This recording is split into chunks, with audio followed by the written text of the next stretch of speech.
Boa noite, pessoal. Como é que vocês estão? A gente iniciou, né, nosso encontro de hoje com essa música tão marcante, né, de Gilberto Gil, falando sobre ciência, porque é justamente sobre a ciência que a gente vai falar hoje, né? Um assunto que, inclusive, está muito na moda, a discussão sobre a ciência, sobre eficácia de vacina, de remédio, se a Terra é redonda, é plana, é oval, é triangular, né? Então, a ciência está, mais uma vez, em foco, em discussão. E, de alguma maneira, isso também afeta a compreensão ou o estudo do direito se a gente começa a tentar enxergar esse estudo como ciência. É claro que há quem refute essa característica, né, desse nosso estudo, mas a gente, para refutar ou acolher essa possibilidade, é preciso ter uma compreensão inicial do que realmente vem a ser ciência, certo? Então, hoje nós vamos falar sobre direito e ciência, mas focando principalmente nessa apreensão do significado da ciência, certo? Eu vou apresentar para vocês as nossas primeiras provocações aqui, começando justamente com essa primeira questão. Para vocês, o que vem a ser conhecimento? Peço só que, se forem responder no chat, me avise, porque eu estou sem visualizar, certo? E quem quiser falar no microfone, fique à vontade. O que é conhecimento? O que é conhecer?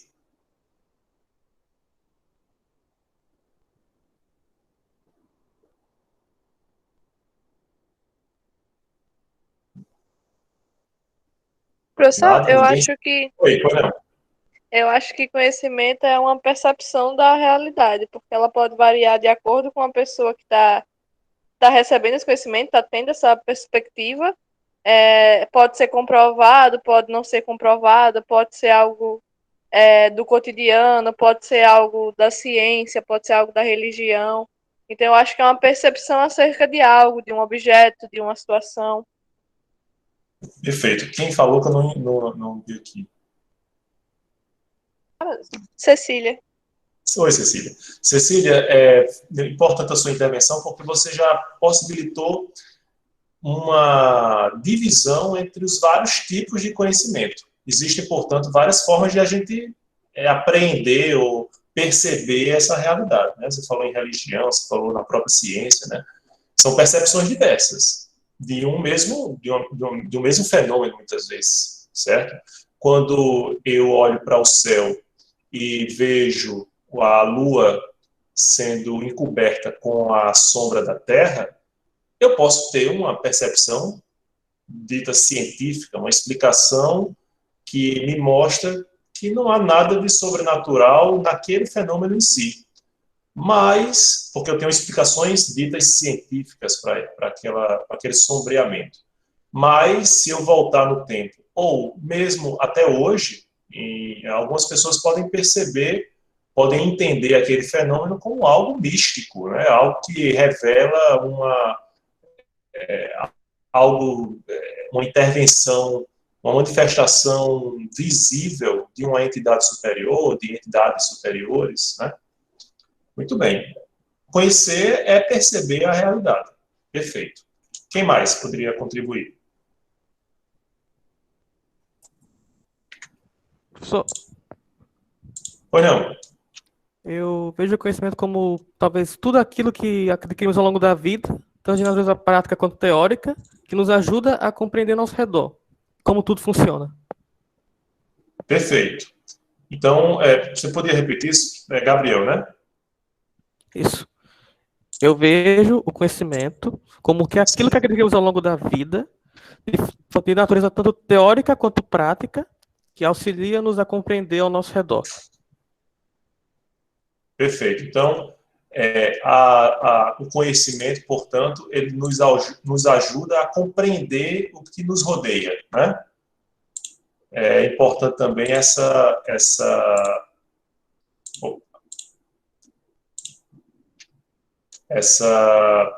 utilidade, vamos dizer assim, né?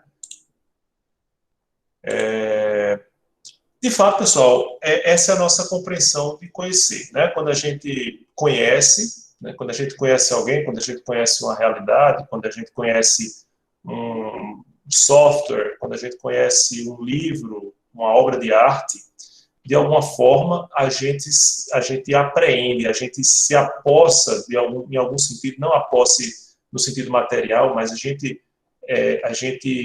consegue refletir no nosso intelecto, ou desenvolver em nosso intelecto uma percepção daquilo que a gente sente, cheira, ouve, experimenta, né? É claro que nem todo conhecimento é palpável, é tangível.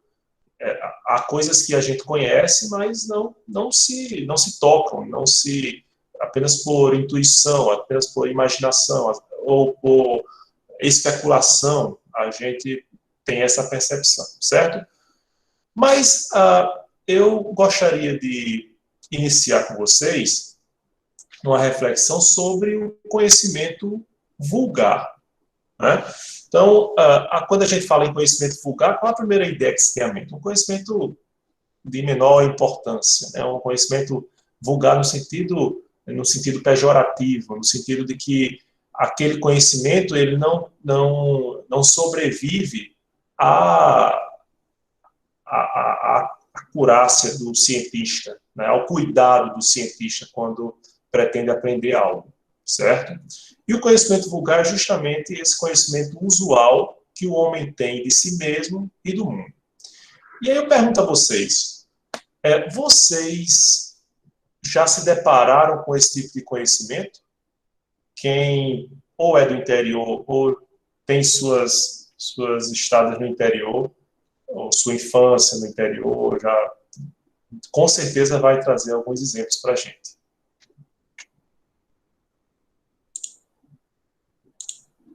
Acho que demais, né, professor? Meu pai, toda vez que eu acordava e levantava, ele bota o chinelo, se pisar com o corpo quente no chão frio, se dá paralisia, não sei o quê. Exatamente. Não pode comer sopa para tomar banho, não pode comer nada quente para tomar banho, tem que tomar banho primeiro. As combinações das comidas são as melhores, né? Manga com leite, a famosa manga com leite. Manga com leite. Alguém sabe alguma justificativa menos, vamos dizer assim, intuitiva para restrição a essas combinações alimentares? Eu já ouvi do manga com leite, que era uma história que antigamente os escravos não podiam comer manga e tomar leite. Então eles falavam que fazia mal você comer manga e tomar leite. Por isso que ficou falando que era proibido. Exatamente, Milena. É interessante, né? A gente normaliza uma proscrição, uma proibição, e às vezes a gente não sabe o que há por trás dessa proibição, né? Há muitos relatos desse sentido, de que muitas dessas restrições de combinação alimentar se devem a se colocar medo naquelas pessoas que poderiam, no caso dos escravos, que poderiam se valer daqueles alimentos valiosos para os seus senhores, né? E assim se espalham mitos, né, histórias. Quem visita a vinícola da Concha e Toro deve ver que uma das formas que o seu dono vivenciou, né, encontrou para afugentar os ladrões dos seus vinhos foi justamente espalhar a notícia de que os seus melhores vinhos eram guardados por um diabo, né? E aí ele tanto que um dos vinhos conhecidos da Concha e Toro é Casillero del Diablo, justamente porque nessa casinha estava habitando o próprio diabo, né? E ele viu, né, naturalmente a diminuição dos furtos aos seus preciosos vinhos. Mas a gente vê, por exemplo, quando a gente se depara com os hábitos do interior.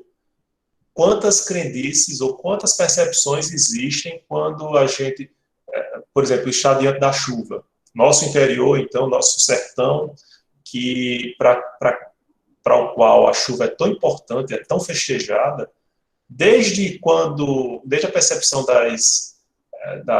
quando surgem as formigas com asa, né, quando existe um frio repentino, ou uma dor em tal osso, geralmente se faz essa associação com a chegada da chuva. Esse é o conhecimento vulgar que está sendo passado e ele é construído a partir de percepções, certo? E aí eu pergunto a vocês, essas percepções, elas têm alguma importância para a ciência? Acredito que sim, professor, porque esse próprio processo, né, de perceber o mundo é o que faz o cientista, né? Essa percepção do mundo o cientista estando no mundo e tentando percebê-lo é o seu papel, né? Por muitas vezes, né? Claro que cada área com a sua especificidade, mas vocês estavam falando aí dessas questões do interior, eu lembro muito assim, também tem as questões sociais que influenciam essas questões alimentícias. Estava lembrando, tem a história que toda mãe gosta do pé de galinha, que muitas vezes ela gosta do pé, não é que ela gosta do pé de galinha, porque não tem nada para comer no pé de galinha, mas ela dizia que gostava porque tinha que deixar a parte com carne para as crianças. E ela preferia comer o pé da galinha, né? Ou aquela história de não pode comer bolo quente, sendo que a gente vai numa boleria, algum canto que vende bolo com café, ele serve o bolo quentinho e você acha muito bom, mas que não podia comer o bolo quente. Não fale bolo quente, não. Não fale bolo quente essa hora, não. E aí eu lembro que a gente não pode comer bolo quente porque tem que esperar esfriar para todo mundo poder comer, porque senão a criança estava com fome, não dava para todo mundo, etc. Então, e essas percepções que vão gerando conhecimentos que ajudam a pesquisas futuras, que muitos pesquisadores, por exemplo, a gente que se propõe a fazer qualquer tipo de pesquisa, essa pesquisa, esse conhecimento, ele vai partir de uma percepção sua de mundo, né, que você precisa ter para conseguir alcançar uma investigação. Perfeito, Sérgio. O que a gente observa é que esse conhecimento, ele deve ser respeitado, né, mas ele não dá a segurança que pretensiosamente a ciência diz atribuir ao seu conhecimento, né? Mas ele jamais deve ser absolutamente descartado, porque muito do que é construído como conhecimento científico, ele começa com essa percepção, às vezes, despretensiosa, com essa observação da simples curiosidade da pessoa simples, ou da pessoa humilde, da pessoa sem qualquer formação científica, ou mesmo sem essa pretensão. Muitas das raízes que são utilizadas, até hoje, inclusive, para a cura de muitas de nossas doenças, elas depois são estudadas por cientistas e há comprovação de sua eficácia no combate a determinadas doenças. Então, a gente observa que o conhecimento vulgar, ele não pode ser de todo desconsiderado, né? Claro que a gente não pode se fixar a ele como um dogma, mas ele, como um saber parcial, como um saber que é construído desordenadamente, ele pode nos mostrar, ou pode fazer crescer, nascer no cientista uma intuição, uma percepção inicial que o cientista depois pode sujeitar ao método científico, à investigação científica, certo? Pois não, eu acho que alguém colocou aqui...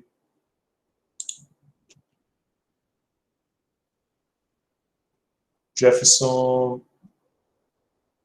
vinho bom e barato. Você está se referindo ainda à construtora? Oi, me escuta?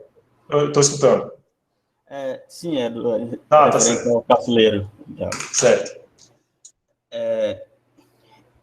Assim, eu acho que se percebe um certo, apesar de ser uma observação não usual, um conhecimento não usual, melhor dizendo, se percebe um certo método na observação dos mais velhos a respeito de que vai chover no sertão ou não, a respeito de outros fenômenos da natureza, né?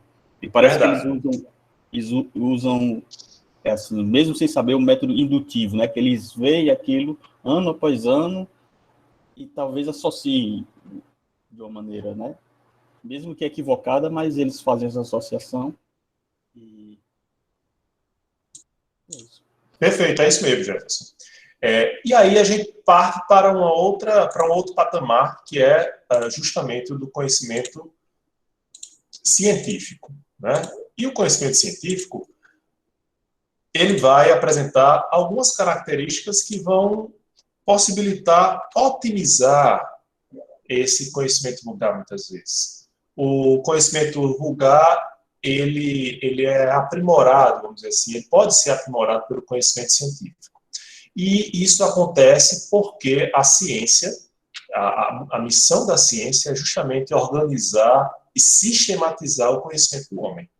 Então, o que é que há de especial no conhecimento científico? O conhecimento científico permite fazer especulações, levantar hipóteses e, explicando a forma de testagem daquelas hipóteses, permite a repetição daquela experiência de forma a que essa prova seja, inclusive, colocada em análise, colocada em discussão, né? E isso permite um conhecimento coerente, um conhecimento coeso, firme, um conhecimento organizado, um conhecimento sistemático.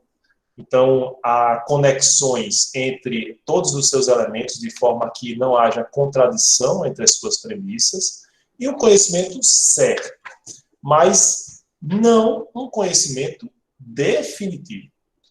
E quando eu digo que é um conhecimento certo e não definitivo, o que eu quero dizer com isso, pessoal?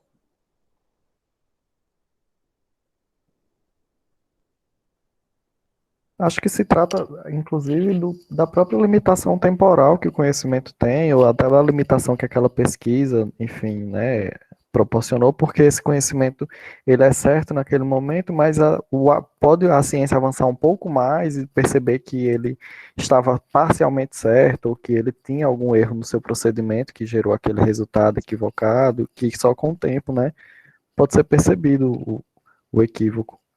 Perfeito. E, inclusive, se a gente observar, mesmo aquelas ciências que são tidas como exatas, existem contestações frequentes em relação àquilo que se previa como perfeitamente comprovado, né? Veja que a física sofreu uma revolução com as premissas, com as leis de Newton, por exemplo, mas as leis de Newton não sobreviveram a várias descobertas dos físicos do século XX. Né, muitas refutações a postulados científicos que eram tidos como irrefutáveis e lançados por Newton foram depois, por exemplo, questionados por Albert Einstein, por exemplo. Né? Então, o que a gente observa? Que o conhecimento ele é certo, mas ele não é de todo inatingível, né? Vamos dizer assim, intocável, certo? É um conhecimento que ele serve para aquele momento, para as premissas ou para as experimentações, para as averiguações que se observam naquele momento, certo? E também ele não é absoluto, porque depende muito da percepção do referencial do cientista. Se a gente observar, por exemplo, a questão do daltônico, qual é a percepção verdadeira? Qual é a percepção real? É a percepção das pessoas ditas normais ou a do daltônico? Então, existem pontos de vista diferentes, né, por causa das percepções diferentes, e essas próprias limitações cognitivas, elas vão possibilitar uma compreensão diversa de um mesmo fenômeno, da mesma realidade, certo?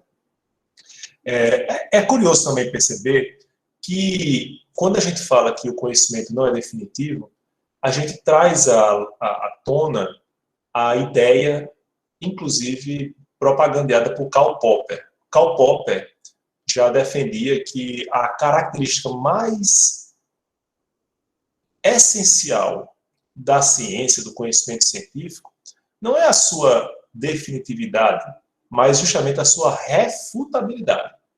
Se eu tenho um postulado científico, se eu tenho uma lei científica, que ela não pode ser refutável, Popper dizia, eu não tenho uma lei científica. Eu vou ter algo, qualquer outra coisa, um dogma religioso, um ato de fé, né? Mas eu não estou diante de um postulado científico. Porque se não é refutável, tampouco ele é comprovável, certo? Então, a verificabilidade, segundo Popper, é sempre precária. E mesmo que a gente passe 200, 300, 500, 6.000 anos tentando refutar e comprovando a mesma lei científica, ela, só pelo fato de ser refutável, ela se reforça, né? Justamente ao contrário do que se tem muitas vezes da ideia de que, mas algo que é sujeito à contestação, ela é frágil. Não, ela é sujeita à contestação, ela se reafirma como ciência e termina se caracterizando como conhecimento científico. Não sei se vocês já viram, existe um documentário muito instigante, muito curioso sobre os terraplanistas no Netflix. E eu vi, eu confesso a vocês que a primeira vez que eu escutei essa ideia, né, de pessoas que acreditavam que a Terra era plana e tal, isso eu estou falando nos dias atuais, né, porque se a gente olhar para o passado 600 anos atrás, essa percepção era quase irrefutável, né? Era senso comum. Há vários quadros retratando a imaginação das pessoas de que, depois de determinado ponto do mar, havia uma queda profunda e as pessoas caíram naquele abismo que ninguém sabe nem para onde ia, certo? Mas, nos dias de hoje, defender o terraplanismo, para mim, soava uma brincadeira de mau gosto, assim, as pessoas querendo aparecer. Mas depois que eu vi o documentário, eu comecei a compreender melhor essas pessoas, né? Inclusive, se alguém da turma também perfilhar desse entendimento, não há nenhuma crítica em relação a isso. O que é que eu percebi dentro desse documentário? É que as pessoas que acreditavam no terraplanismo, por exemplo, elas o faziam, muitas vezes, não vou dizer todas as vezes, mas o documentário, inclusive, mostra várias tentativas de provar que a Terra era plana e sempre esbarrava na própria comprovação científica, né? Então, eu disse, não foi dessa vez que a gente conseguiu provar, mas, olha, eu não me dou por vencido, deve ter alguma explicação para isso. E aí eles criaram várias explicações, por exemplo, um modelo, a Terra é plana, como é que pode ter o Sol, né? Eles acham que existe uma bola de fogo que é pendurada, existe uma redoma de acrílico ou de vidro que cobre, né, essa Terra que é plana, né? E buscam outras evidências, pretensas evidências para mostrar como a Terra era plana mesmo. Mas o que a gente observa muitas vezes é que as pessoas se apegam a determinados fetiches, a determinados dogmas, determinadas crenças, e elas se apegam de tal maneira que admitir que elas estão erradas ou que as coisas não são bem do jeito que elas enxergam é trair a própria essência, a própria identidade daquelas pessoas, né? Então, aí a gente descamba para algo diverso do que é verdadeiramente o conhecimento científico. Aí a gente está já tratando uma questão de fé, uma questão de crença. E não é isso e não é a partir disso que se constitui o conhecimento científico, certo? A gente está, por exemplo, no meio de uma pandemia, desde o ano passado a gente busca. Hoje eu fui almoçar na casa dos meus pais, que já estão vacinados, graças a Deus, e aí cada um trazer, não, mas existem estudos que mostram que se você tomar a primeira dose da vacina da AstraZeneca, a segunda da Pfizer, tem uma eficácia maior. Cada um trazia um estudo diferente.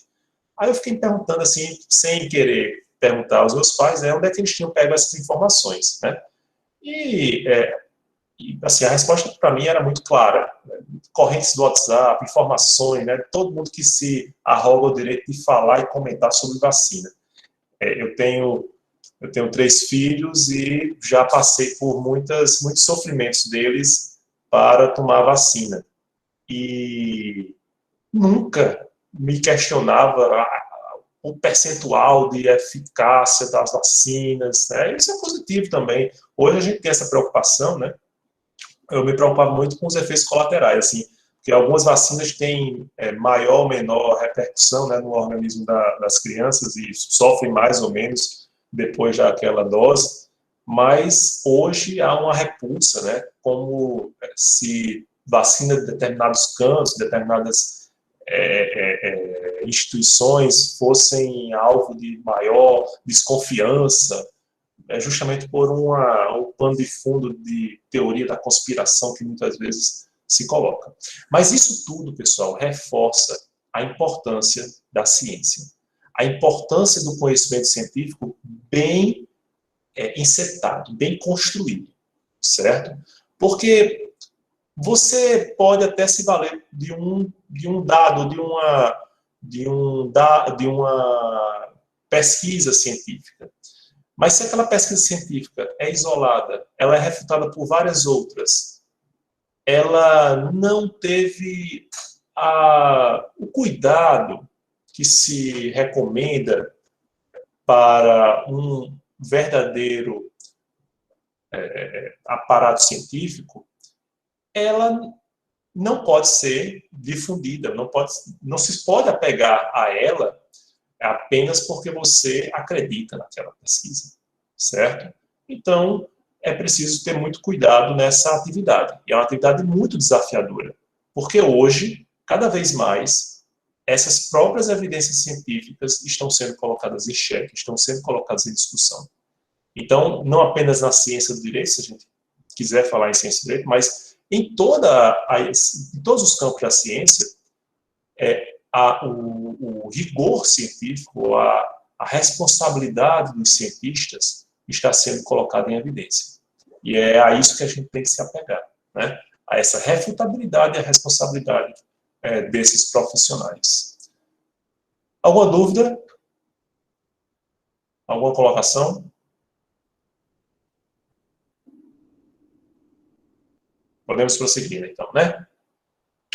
Bom, e como é que se constrói esse conhecimento científico? A gente atribui à ciência uma atividade descritiva. Então, como é que ela se resume? A ciência, ela constata efeitos a partir de causas. Então, um exemplo muito simplório. Eu posso dizer a vocês que, a partir da compreensão que a gente tem hoje da lei da gravidade, se eu soltar essa caneta, né, qual vai ser a consequência?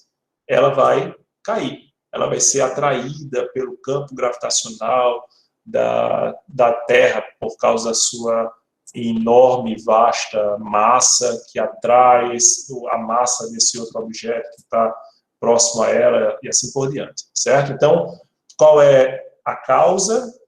Eu não colocar resistência a essa caneta, a esse objeto, e o efeito é que o objeto é atraído para a Terra, certo? Assim, existem outras constatações no âmbito das ciências tidas como naturais, ou ciências exatas, de forma mais simples.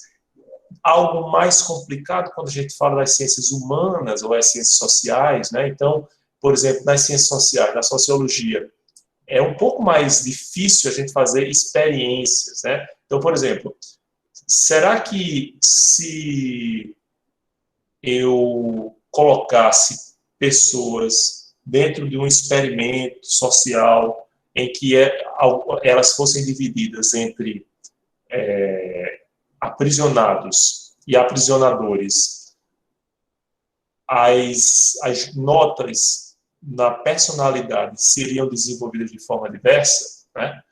Existe um filme interessante que desenvolve essa ideia de Philip Zimbardo, que é a experiência, que é uma experiência interessante até para a compreensão da própria criminologia. Mas, obviamente, esse tipo de experimento não pode ser feito de maneira tranquila, né? Existem várias barreiras éticas em relação a elas. Então, as experiências nas ciências sociais são de outra ordem, são distintas. Mas, de todo modo, elas pretendem desenvolver uma descrição a partir da avaliação de relações de causa e efeito, certo? E como é que essa atividade se desenvolve, pessoal? A gente, primeiro, formula hipóteses, certo? Para a explicação de um determinado fenômeno. Por que é que a caneta vai para o sono, né? Existem partículas invisíveis que a forçam a isso. Por que é que, se eu deixar um pedaço de queijo se estragando num cantinho imundo, no canto da parede, começam a surgir ratos? Já se pensou, já se imaginou que o próprio queijo virava rato, né? O próprio queijo virava micróbios, ou o próprio queijo se transformava algo que não tem vida, se transformava em algo com vida, né? A teoria da abiogênese, ela se desenvolveu dessa maneira. Mas essa hipótese, ela precisa passar por uma comprovação, né? Ela precisa ser aferida para que ela, afinal, venha a se tornar lei científica, né? Eu fiz um experimento na época do colégio. A gente justamente tentava abordar a questão da abiogênese e da biogênese, né? E a experiência era justamente colocar dentro de tubos de ensaio um caldo de carne, e dentro do primeiro tubo de ensaio a gente deixou aberto, no segundo tubo de ensaio a gente tinha uma rolha, mas com uma comunicação a partir de um tubo, né, que tinha contato com ar, e a terceira ela era totalmente fechada. Então, a partir das nossas percepções, né, o primeiro frasco, ele desenvolveria normalmente as bactérias. No segundo frasco também, né, mas no terceiro não. Eu acho que a gente cometeu algum erro, né, na hora o cuidado com o preparo desses materiais, e houve uma frustração desses resultados. Claro que quando a gente foi apresentar um trabalho na Feira de Ciências, a gente mudou, né, os rótulos, né, para depois pelo menos ter a nota reconhecida, né, pela apresentação do trabalho. Estou confessando aqui para vocês um falseamento científico, né, que eu cometi, mas, obviamente, o que foi que deu errado? As nossas hipóteses, elas não se comprovaram justamente porque no processo de comprovação houve algum equívoco da nossa parte. Afinal de contas, a gente estava na 7ª série, né, que hoje é considerado o 8º ano, então os nossos rigores científicos não eram tão apreciáveis assim, certo? Mas isso mostra o cuidado que se deve ter nessa comprovação. Por exemplo, hoje se fala muito sobre a questão da eficácia das vacinas, né? Muita gente diz, não, para ser minha mãe mesmo disse hoje, eu conheço várias pessoas que tomaram vacina X, a segunda dose, mesmo assim, pegaram Covid, né? Ela disse, não, mas a eficácia da vacina não é 100%, né? Aliás, de nenhuma vacina, porque os organismos, eles são diversos. O que mas uma coisa é certa, as pesquisas científicas em torno das vacinas que já têm autorização para atuar no país, pelo menos, elas vêm mostrando que as pessoas que tomam as doses recomendadas dentro do intervalo e, obviamente, dentro dos cuidados sanitários que se recomendam, por exemplo, não adianta de nada eu tomar 2 doses de vacina se qualquer das doses não foi acondicionada na temperatura correta, né? Ou se não foi aplicada da forma correta ou na quantidade correta. Então, tudo isso tem que ser levado em consideração quando a gente deduz de forma muito ligeira efeitos a partir de causas sem esse cuidado na apreciação dos elementos que são sujeitos à comprovação, certo? Então, a gente precisa ter cada vez mais cuidado em relação a isso. E qual é a função de cada um desses... Qual é a nossa função como cientista, na verdade? A gente atua como um sujeito que apreende um objeto, seja ele o direito, seja ele a vida humana, seja a vida dos animais, seja um fenômeno climático, seja o eclipse lunar, né? A gente apreende, a gente se aproxima da compreensão desse objeto a partir de um método, certo? E aí, pessoal, a gente pode entrar na discussão, efetivamente, do que vem a ser o método. Para isso, eu vou perguntar a vocês quem foi que leu... Peraí, deixa eu ver algumas perguntas.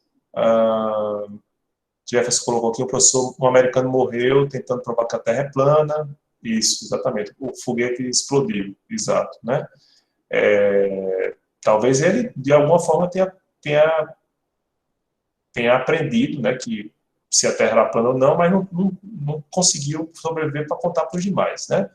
Newton colocou aqui, os juristas trabalham por padrão com esse raciocínio científico na construção de suas teses de defesa ou acusação. Bom, interessante, Newton. Quando a gente faz um trabalho de pós-graduação, né, nas ciências, das ditas ciências jurídicas, de alguma forma, a gente desenvolve as nossas dissertações, principalmente as teses, né, de doutorado, as dissertações de mestrado e as teses de doutorado, há uma defesa científica de determinada hipótese, né? E por que é tão importante a gente falar em hipótese, pessoal? Porque esse é um cuidado que muito raramente eu vejo nos estudantes ou naqueles pesquisadores em direito. O que a gente, quando vocês vão fazer o TCC, eu acho que ainda é muito cedo para vocês pensarem nisso, mas não se esqueçam que o trabalho de vocês de conclusão de curso, ou o trabalho de monografia de especialização, dissertação de mestrado, tese de doutorado, eles partem sempre de uma hipótese, ou de algumas hipóteses. Pois não, Sérgio? Professor, eu queria só trazer para a discussão, só para a gente refletir juntos aqui, porque essa questão, por exemplo, da necessidade da presença de uma hipótese, né, que possa ser verificada e, né, e vai gerar uma tese no final. Sim. Ela é muito forte, especialmente nas ditas ciências duras, nas ciências exatas, biológicas, e a gente das humanidades tem um pouco de dificuldade com essa questão, porque, assim, eu estou falando especificamente na minha tese do doutorado em letras, a gente apresenta uma hipótese por rigor, por exigência da CAPES, né, por exigência, enfim, dos sistemas e dos órgãos, mas para a nossa área especificamente de letras é muito difícil a gente trabalhar com essa questão da hipótese, principalmente quando seu objeto é um objeto literário, um objeto artístico. Nem sempre essa hipótese, essa construção de uma hipótese vai ser, assim, pertinente. E outras áreas, eu tenho um colega também, né, fazendo doutorado, sei lá, na filosofia, por exemplo, que também apresenta esse mesmo dificuldade, porque o MEC, quando ele estabelece um padrão, né, para os doutorados, para os mestrados, ele faz de forma regular, pega uma régua e diz, todo mundo tem que apresentar uma hipótese. Só que para a gente que não é dessas ciências ditas tão duras assim, a gente sofre um pouquinho mais. Era só isso que eu queria compartilhar. Excelente, Sérgio. Mesmo. Me diga uma coisa, você está fazendo você está desenvolvendo uma tese de doutorado, agora, atualmente? Isso. E já que você teve que anunciar uma tese, você poderia dizer para a gente qual é a sua hipótese? Eu trabalho com um autor brasileiro chamado Raduan Nassar, certo? Que é a obra ficcional dele completa, são 2 romances e uma novela, e a minha hipótese é que toda a obra dele é estruturada em uma linha de pensamento melancólico. Aí no final eu tento provar isso, né? Perfeito. Mas veja, essa sua hipótese, ela não pode ser, ela não pode ser aferida, ela não pode ser contestada, ou refutada, ou acolhida. Sim, não, claro, no meu caso pode. Isso aí não, eu tô falando assim, mas existem alguns tipos de pesquisa que elas não abarcam essa obrigatoriedade da hipótese. É muito complexo conseguir construir uma hipótese quando, por exemplo, o aluno, digamos, o doutorando, ele quer fazer uma pesquisa de literatura comparada entre autor A e autor B. Certo. Né? Ele quer fazer uma comparação. E, por vezes, o que ele quer chegar, ele não tem uma hipótese definida de dizer assim, eu quero chegar lá e mostrar que um é melhor, outro é pior, e isso aí não. Por vezes, ele quer simplesmente fazer a comparação e chegar ao final. Entendeu? E isso não necessariamente vai caber, esse objetivo final dele não vai caber dentro de uma hipótese. Perfeito. É interessante a sua colocação. Mas vou tentar provocar aqui. A gente também tem no direito o que se chama direito comparado, né? Vamos lá, o Instituto do Plea Bargain nos Estados Unidos com o Instituto dos Acordos de Não Persecução Penal no Brasil, né? A gente pode fazer um paralelo, uma comparação, né? E veja que mesmo nas comparações, eu digo do direito, mas também posso me referir à questão das obras literárias. Mesmo nas comparações, eu posso construir hipóteses. E as hipóteses mais óbvias são: esses institutos são assemelhados, eles tratam da mesma coisa, eles têm as mesmas premissas, o que é que distingue um do outro? E se eu faço uma comparação, de alguma forma eu vejo ou semelhanças ou distinções presentes, certo? Então, de algum modo, todo trabalho de comparação, ele pressupõe a hipótese de saber por que é que eu estou distinguindo ou assemelhando duas coisas que são tidas como iguais ou diferentes. Certo? Só para, assim, deixar a provocação. Eu entendo, e assim... Mas eu compreendo que muitas vezes é difícil mesmo a gente formular hipótese. Por isso que eu sempre digo aos meus orientandos, olha, o primeiro passo da sua pesquisa vai ser: que problema eu quero resolver? Assim, não, professor, eu queria falar sobre o Código de Hammurabi. Beleza, mas qual o seu problema? O meu problema é porque eu não estou inspirado. Diga aí alguma coisa. Não, esse não é o seu problema. O que é que você quer abordar do Código de Hammurabi? O que é que você quer provar? Qual a pergunta que você quer responder em relação ao Código de Hammurabi? E aí, bicho, professor, aí fica difícil, né? E até muitas vezes a pessoa chega assim: professor, me dê um tema aí para o meu TCC. Aí diz, não. Porque o problema, ou a instigação, a provocação é algo muito íntimo, né? Muito pessoal. E eu digo sempre, faço analogia com o namoro. Eu não vou arranjar namorado para ninguém, né? Ou namorada. É você que tem que ir tirar para dançar, coisa das antigas, né? Parece. Muito menos nesse isolamento social. Você que tem que mandar a mensagem no WhatsApp, né? Fazer um TikTok, né? Então, assim, é algo que tem que bater, você só pensar naquilo. Quando você vai desenvolver uma tese, assim, você fica com aquilo, você acorda e sonha com aquilo e dorme pensando naquilo e tal. Assim é a dedicação do cientista em relação a esse problema científico. Às vezes é um problema que descamba do lado científico e termina tendo um problema mental, né? Tamanha a obsessão. Mas é assim que é esse envolvimento que se exige do cientista em relação às suas hipóteses. Newton ia falar? Isso, eu queria... Pois não, Newton. Hoje eu estava lendo uns textos, aí a gente estava falando que ciência, subjetividade, objetividade, a ciência procura ser bastante objetiva, mas nós sempre somos atormentados pela subjetividade de cada um. Verdade. E aí eu estava lendo aqui agorinha sobre o livre convencimento dos Do magistrado. na apreciação das provas, né? A gente sabe que a ciência está em voga, ainda está em voga, né? Desde o iluminismo, e está na boca de todo mundo fala nela, não sabe bem o que é, mas aí a questão a ciência como processo estaria presente no sistema judicial, seja como formação de provas, seja como convencimento das partes, do juiz, mas como o sistema de livre convencimento não estaria inserindo menos objetividade no processo, porque o livre convencimento do juiz é livre da mente dele, então é subjetivo. Então ele contrapõe o procedimento objetivo da ciência. Excelente questionamento.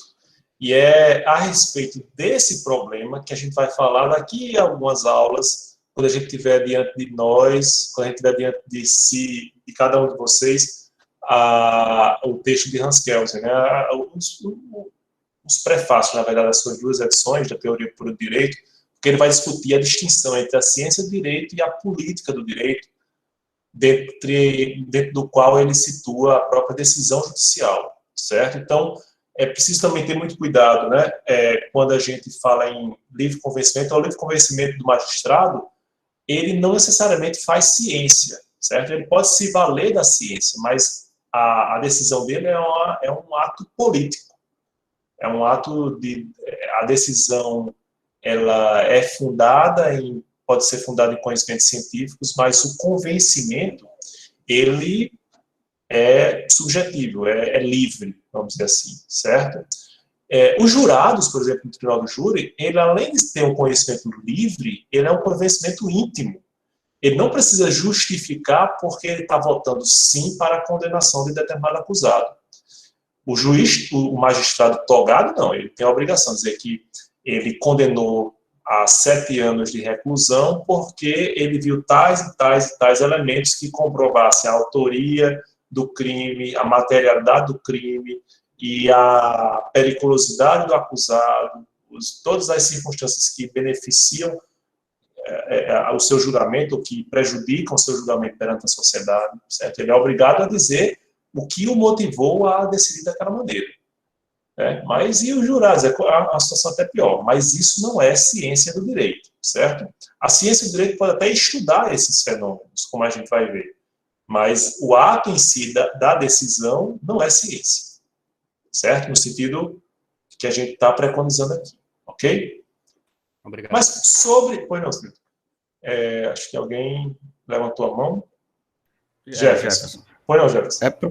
Professor, existe algum dado a respeito desse processo, dos julgamentos do tribunal do júri, a respeito de se foi cometida alguma injustiça ou não? Porque eu acho meio arcaico essa forma de condenação, meio arcaico.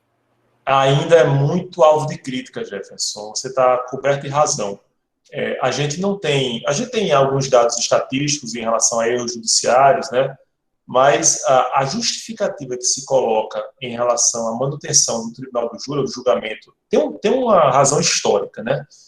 O Instituto do Júri, né, o jury do sistema anglo-saxão, ele veio substituir os juízos divinos. Então, naquele momento era revolucionário. Você não colocava determinada pessoa a julgamento diante de uma prova de correspondência com a vontade de Deus. Então, aquela história, eu coloco a mão no fogo. Não, você bota a mão no fogo e sai bem daquela época, né? Você bota a mão no fogo, a mão de alguém, do acusado no fogo, aí se queimar é porque você é culpado. Se você não sentir nada é porque Deus interveio naquele momento, né? Você imagina quantas pessoas foram inocentadas, né? Então, não houve essa intervenção. Então, o sistema do júri, ele teve um grande grande papel, porque as pessoas daquela comunidade eram incumbidas agora de julgar a partir das provas, certo? Isso foi sendo desenvolvido, aperfeiçoado até os nossos dias. Mas, obviamente, quando a gente está falando agora, atualmente, da grande perseguição de Lázaro, né, lá em Brasília, acusado de vários crimes contra mulheres, e quando Lázaro for submetido a júri, é muito difícil que ele consiga um julgamento absolutamente imparcial, não é verdade? Porque o que já está se falando sobre as suas condutas pela imprensa termina impregnando as pessoas que vão ser julgadoras do seu caso, certo? Que são pessoas eleitas não, escolhidas, né, sorteadas para participar desse julgamento. Sérgio está falando aqui, excelente indicação, um romance de Tolstói, né, Ressurreição, já vou anotar, Sérgio, sobre essa questão do erro judicial, né? Existem vários livros belíssimos sobre a questão do erro judicial, livros, inclusive, brasileiros, depois eu vou mencionar. Mas vamos dar um intervalo aqui, e aí eu queria que vocês, se não assistiram, assistam agora ao vídeo do YouTube que eu coloquei no SIGA, né, sobre uma das possíveis percepções do conhecimento científico. Então,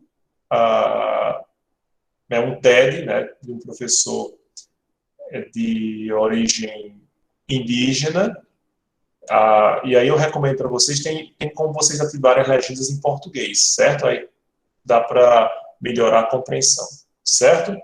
Vou aqui interromper a gravação e daqui a 10 minutinhos a gente volta para discutir esse vídeo e dar continuidade à nossa aula, certo?